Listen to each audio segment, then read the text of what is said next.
26 വർഷത്തെ വിശ്വാസം, ലക്ഷക്കണക്കിന് സന്തോഷകരമായ ദാമ്പത്യങ്ങൾ. കല്യാണം എന്നാൽ കേരള മാട്രിമോണി തന്നെ.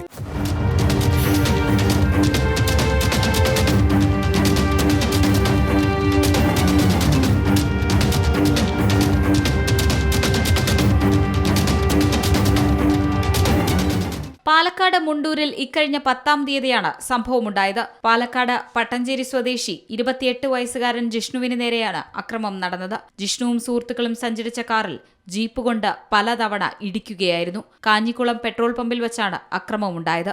സംഭവത്തിന്റെ CCTV ദൃശ്യങ്ങളും പുറത്തു വന്നിട്ടുണ്ട്. ജിഷ്ണുവിന്റെ പരാതിയിൽ മുണ്ടൂർ കാഞ്ഞിക്കുളം സ്വദേശി 22 വയസ്സുകാരൻ അജയനെ പോലീസ് അറസ്റ്റ് ചെയ്തിട്ടുണ്ട്. അധ്യാപക നിയമനവുമായി ബന്ധപ്പെട്ട സാമ്പത്തിക ഇടപാടുകൾ, അതിന്റെ ഭാഗമായി നടന്ന തർക്കമാണ് അക്രമത്തിൽ കലാശിച്ചതെന്നാണ് നിഗമനം. ജിഷ്ണുവിൽ നിന്ന് അജയുടെ അച്ഛൻ അനൂപ് കുമാർ വാങ്ങിയ 35 ലക്ഷം രൂപ തിരികെ ചോദിച്ച വിരോധത്തിൽ അജയ് ജിഷ്ണുവിനെയും പിതാവ് പീതാംബരനെയും ക്രൂരമായി മർദ്ദിച്ചുവെന്നും തുടർന്ന് വാഹനമിടിച്ച് കൊലപ്പെടുത്താൻ ശ്രമിച്ചുവെന്നുമാണ് പരാതി.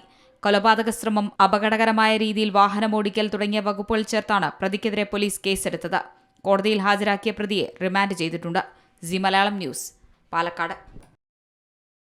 ഏറ്റവും പുതിയ വാർത്തകളും വിശേഷങ്ങളും വിരൽത്തുമ്പിലറിയാൻ സി മലയാളം ന്യൂസ് എല്ലാ ഡിജിറ്റൽ പ്ലാറ്റ്ഫോമുകളിലും ലഭ്യം.